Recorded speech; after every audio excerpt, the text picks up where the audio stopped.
नमस्कार, मी इक्बाल रेठरेकर. सकलममध्ये आपलं स्वागत आहे.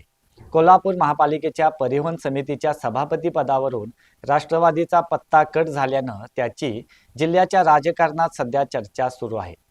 वेळेचे कारण सांगून राष्ट्रवादीला परिवहन समिती सभापती पदापासून लांब ठेवण्यात आलं.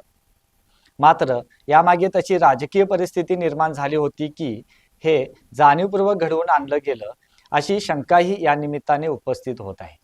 याशिवाय जिल्हा परिषदेत अध्यक्षपदासाठी आग्रही असलेले वैद्यकीय शिक्षण मंत्री हसन मुश्रीफ यांना रोखण्यासाठी किंवा त्यांची कोंडी करण्यासाठी हे जाणीवपूर्वक घडवून आणले गेले की काय, अशी शक्यताही आता वर्तवली जात आहे. परिवहन समिती सभापती पदावरून राष्ट्रवादीला लांब ठेवण्यात आलं. मात्र या प्रकारानंतर महायुतीमधील अंतर्गत वाद देखील आता चांगलाच चव्हाट्यावर आला आहे. महापालिकेतील सत्तेच्या फॉर्म्युलानुसार महापौर पद, त्याचबरोबर स्थायी समिती सभापती पद हे दोन्ही महत्वाची पदं भाजपला देण्यात आली, तर उपमहापौर पद जनसुराज्यकडे गेले.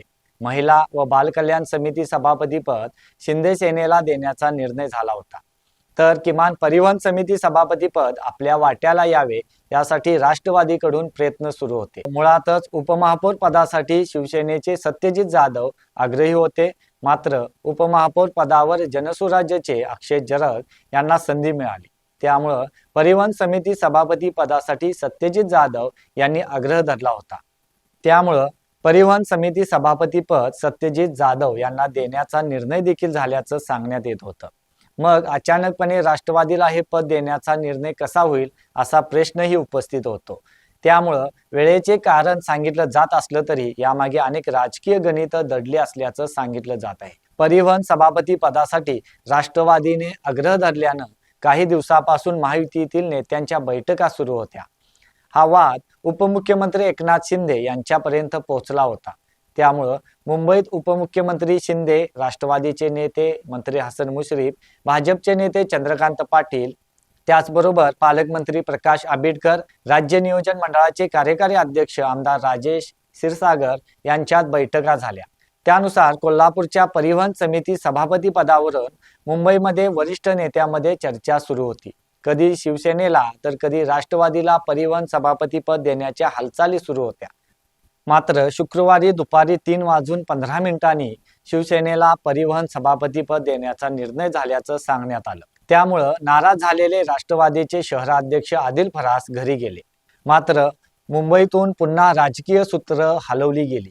त्यानुसार पालकमंत्री प्रकाश आंबेडकर यांनी 4:42 भाजपचे नगरसेवक प्राध्यापक जयंत पाटील यांना राष्ट्रवादीला परिवहन सभापती पद देण्याचा निरोप दिला. तोपर्यंत सायंकाळच्या 4:50 शिवसेनेचे सभापती पदासाठी इच्छुक असलेले सत्यजित जाधव, त्याचबरोबर सारंगधर देशमुख, नगरसेवक ऋतुराज क्षीरसागर आदीसह नगरसेवक महापालिकेत आले होते.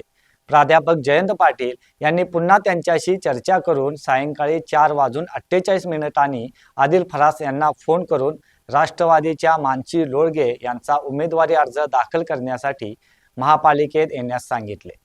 मात्र ह्या सर्व घडामोडी घडत असतानाच फार वेळ झाला होता. परिवहन सभापती पदासाठी 5 वाजेपर्यंत अर्ज करण्याची अंतिम वेळ होती. वेळेत निरोप न मिळाल्याने राष्ट्रवादीच्या घड्याळाचा गेम करण्यात आल्याची चर्चा देखील आता रंगली आहे. वेळेत निरोप न मिळाल्याने कारण सांगितलं जात असलं तरी सत्ताधारी गटातील बदलत्या राजकीय समीकरणामुळे हे पद राष्ट्रवादीकडून गेले असल्याचं बोललं जात आहे. मात्र त्यामागे राष्ट्रवादीला सत्तेपासून डावलले गेल्याचंही सांगितलं जात आहे. महापालिकेतील परिवहन समिती सभापती पद हे महत्वाचे पद मानले जाते. शहरातील सार्वजनिक वाहतूक व्यवस्थेचं नियोजन, बस सेवेचे निर्णय आणि आर्थिक बाबी या समितीमार्फत ठरवले जातात. त्यामुळे या पदाला राजकीय दृष्ट्या विशेष महत्त्व असते. एक प्रकारे परिवहन म्हणजे सोन्याची अंडी देणारी कोंबडी मानली जाते. यापूर्वीचा इतिहास पाहता परिवहन समिती सभापती पद घेण्यास नगरसेवक इच्छुक नसायचे. मात्र गेली काही दिवसापासून केएमटीला ऊर्जित अवस्था आली आहे. महापालिकेकडून केएमटी कर्मचाऱ्यांना वर्षाला 2 कोटी रुपयांचं वेतनसाठी अनुदान दिलं जातं. याशिवाय केएमटी मध्ये वर्षाला कोट्यावधींची खरेदी विक्री व्यवहार होतात. त्यामुळं परिवहन समिती सभापती पद हे देखील आता महत्त्वाचं मानलं जात आहे. परिवहन सभापती पदासाठी योग्य वेळी रणनीती आखण्यात राष्ट्रवादी काँग्रेसला अपयश आले आहे. त्यामुळं शिंदे सेनेने संधी साधत आपले वर्चस्व एक प्रकारे सिद्ध केले आहे. त्यामुळं एक प्रकारे राष्ट्रवादीचा गेम केल्याची चर्चा देखील सुरू आहे. याशिवाय राष्ट्रवादीला सत्तेपासून रोखण्यामागे कोणाचं षडयंत्र आहे असा प्रश्नही या निमित्ताने उपस्थित होतो.